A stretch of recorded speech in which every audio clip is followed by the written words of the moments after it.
Good day, one and all, and welcome to today's webinar session focusing on emotional intelligence and dealing with domestic violence of women during COVID-19. Trust you and your loved ones are in good health and great spirits. Today's webinar is presented by myself, Zakira Khan, co-CEO of Interhope, along with my awesome and incredible colleague and sister, co-CEO of Interhope, Razia Khan, and Director of Curriculum. Please be advised that this is a recorded version of the webinar series part 1. For those of you just joining, welcome, and let's begin. So, we start off by looking at who we are. Who is Interhope? Interhope was initiated many years ago, not under the same name or brand. However, it was always an ideology driving towards one's goal. I am grateful and pleased to share that Interhope is influenced by 4 powerful millennials. Now, despite being unique in personality, we share the same kind of ordeals. However, through trials and tribulations, we have come up with a solution to answer the needs of the world as we continue to prove that we are the most influential generation. Our courses were not created formally through agencies and textbooks. Rather, it was created through our studies and experience of trauma and misfortune. At Interhope, we trade an ability and a gift to create change in mindset and potential in oneself, thus being professionally and personally transformed. We don't trade courses. We share knowledge, experience, and wisdom. So, what do we have to offer?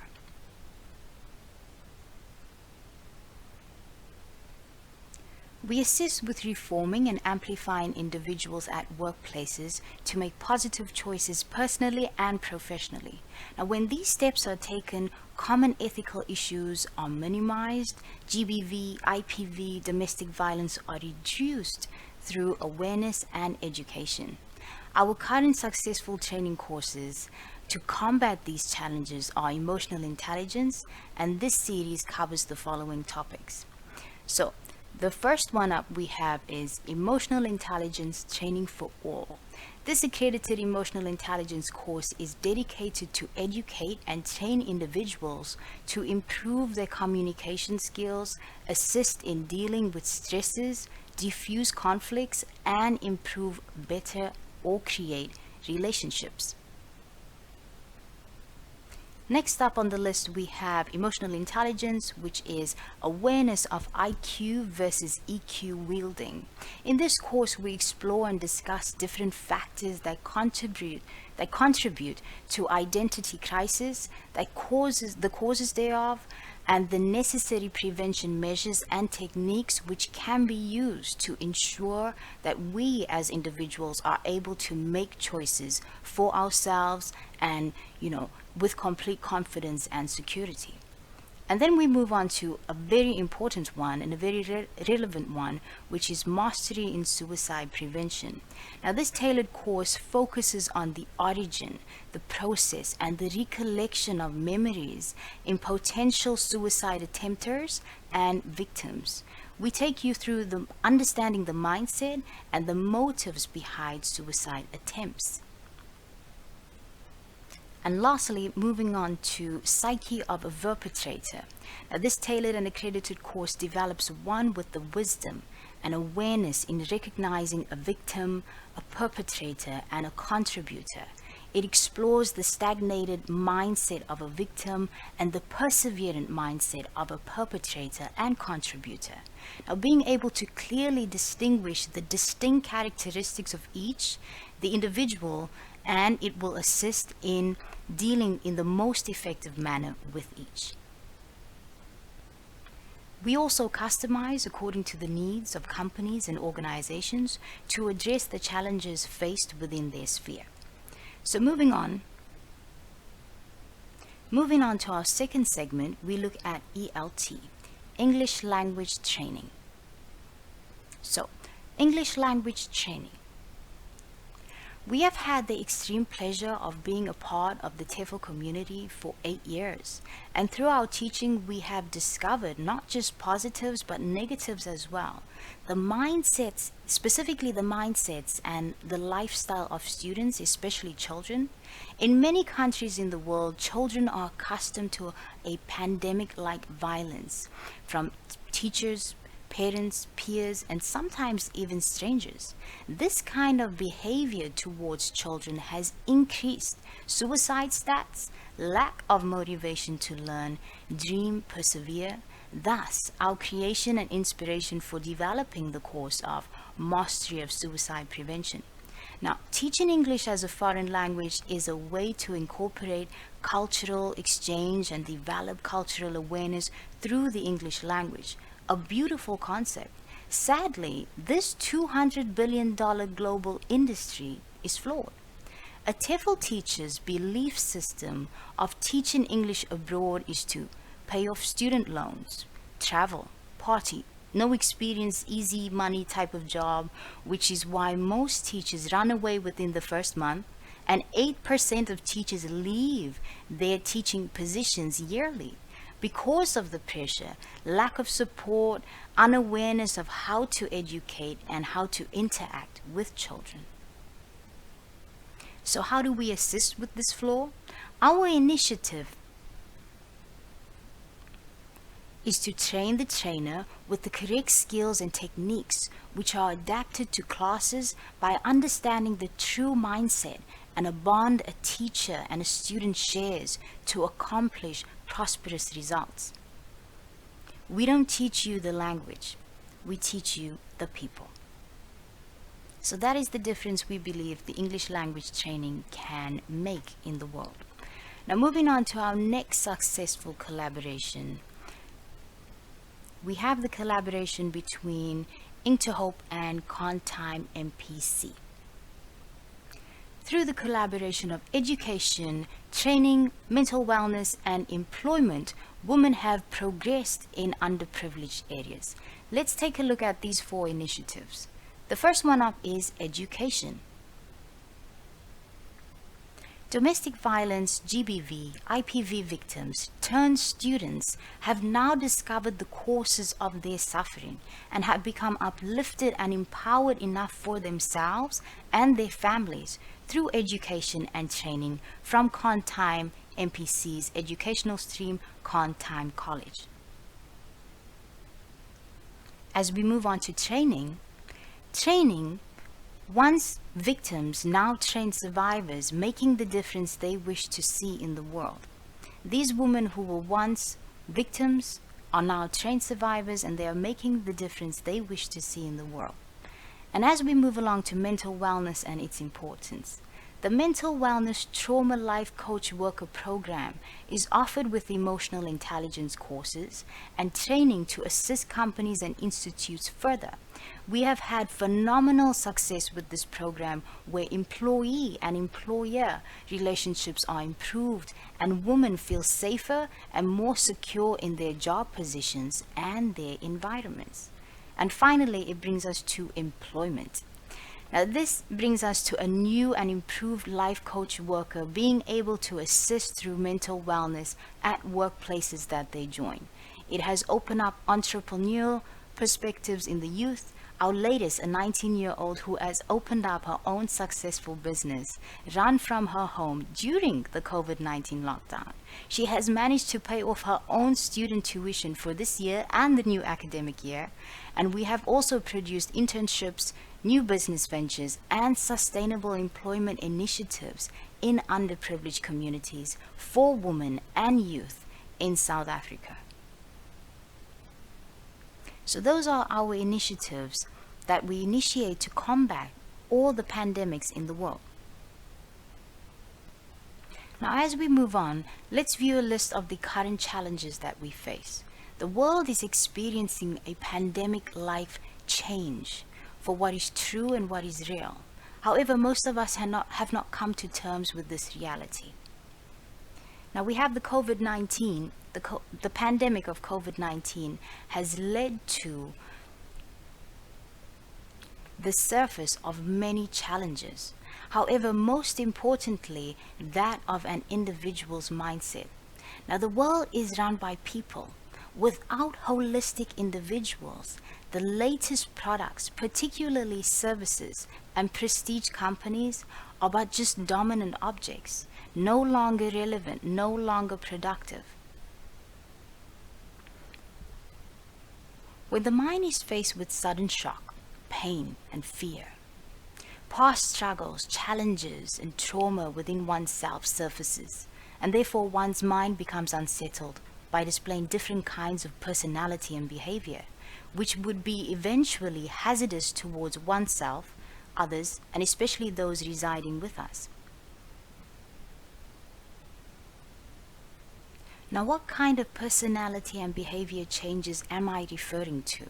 A change in thought displays a change in feeling. For example, thoughts of anger, of something that has not been settled, can provoke a person to lash out at the person closest to you. Thus, you'd speak about topics that you'd never bring up, such as divorce, ill talk, become violent, display different forms of abuse. Please know, these aren't excuses made for abusers. Rather, it's a fact of the mindset of an unsettled individual. Now, during COVID-19, there has been an increase in violence all around the world. And with that, we're going to take a look at the stats. So taking a look at the stats overview, we have multiple of them where it's G.B.V, IPV, rape, divorce, crime, and economy. Now, taking a look at our first one, we have G.B.V and IPV stats. And over here, according to the UN, the United Nations has described the worldwide increase in domestic violence as a shadow pandemic alongside COVID-19. Ladies and gentlemen, we don't know which one is worse, COVID-19 or the G.B.V pandemic. It has thought that cases have been increased by 20% during the first week of lockdown, as many people were trapped in their homes with their abuser. And as we move along to the next step, we look at rape. Rape has become what we call now a rape culture. And as you can see on the graph, these are the rape percentages per 100,000 population. According to the UN, for females aged between 15 to 44 years old, violence is a major cause of death and disability.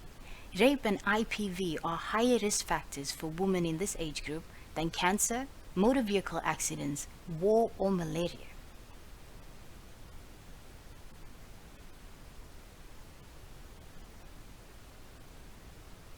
And as we move on to the next one, we're looking at divorce.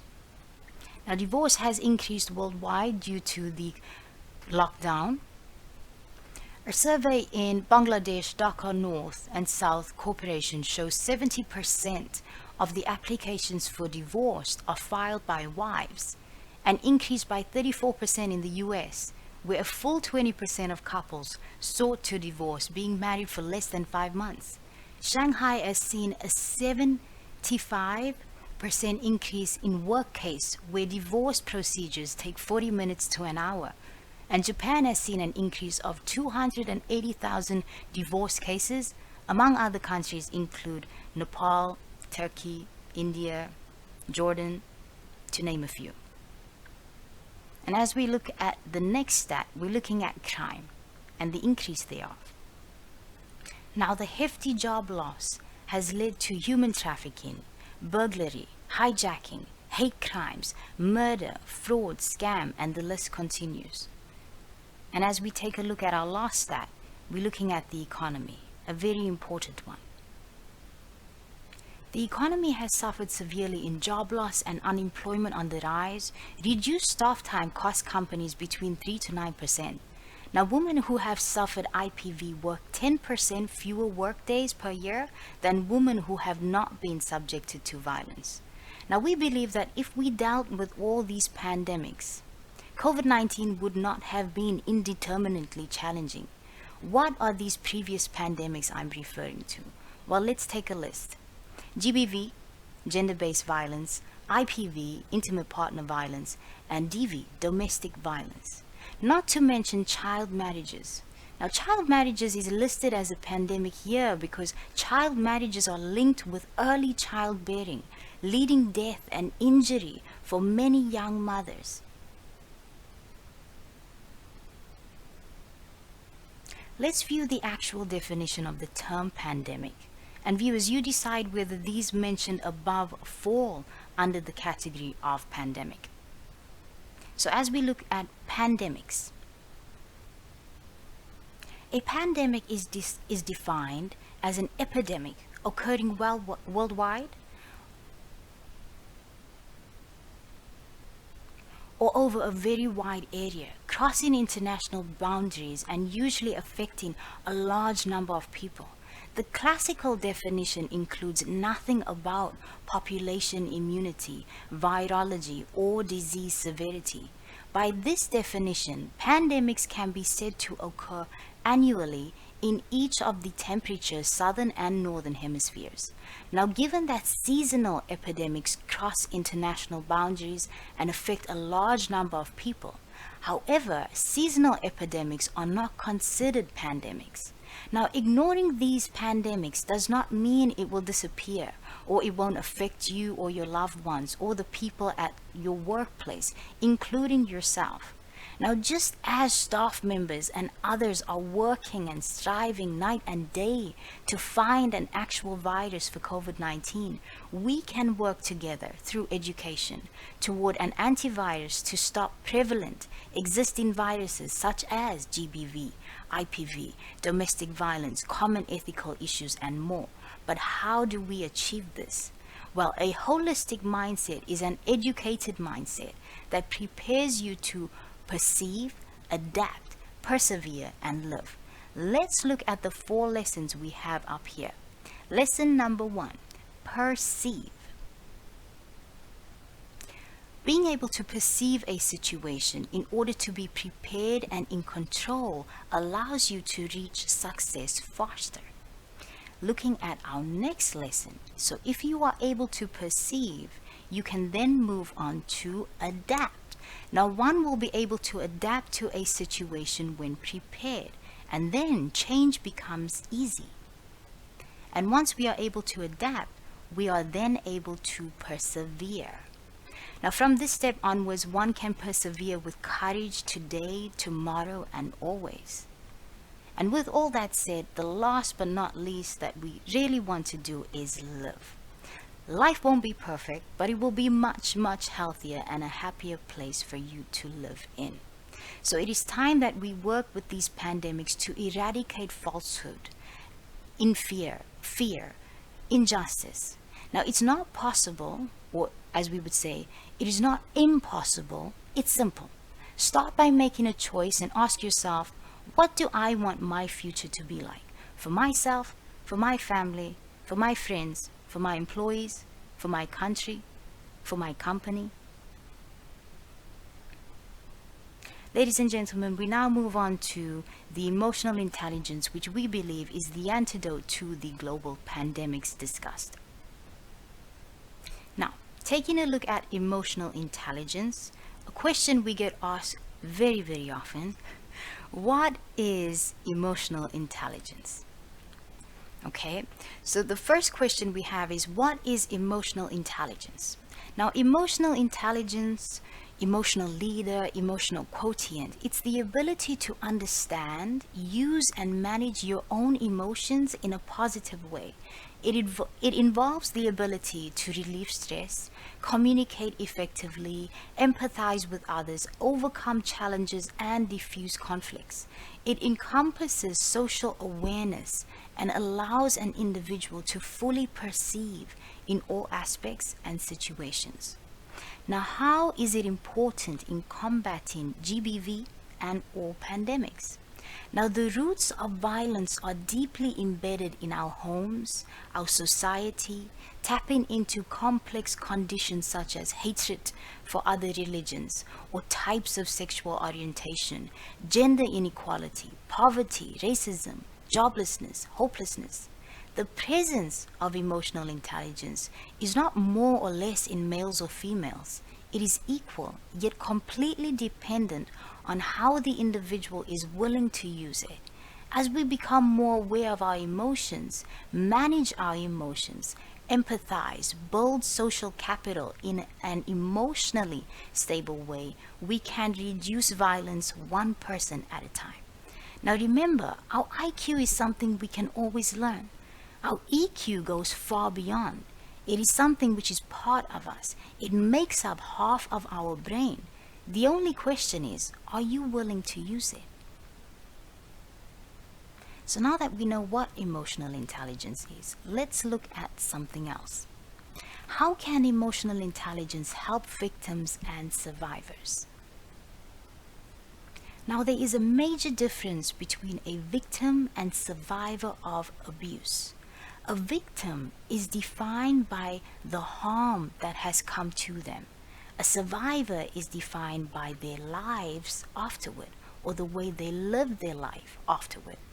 A victim has been destroyed and mistreated. A survivor has continued to live and prosper despite having been victimized. A victim is powerless at the mercy of others. A survivor has reclaimed their power. Educating and training victims and survivors in emotional intelligence has an effect on social change and personal perspective of focusing on enhancing skills in introspection, healthier emotional responses, and seeking help and assistance to dissuade a victim or survivor from returning to their abusive relationships, abusive environments, from returning to depression or suicidal thoughts or attempts.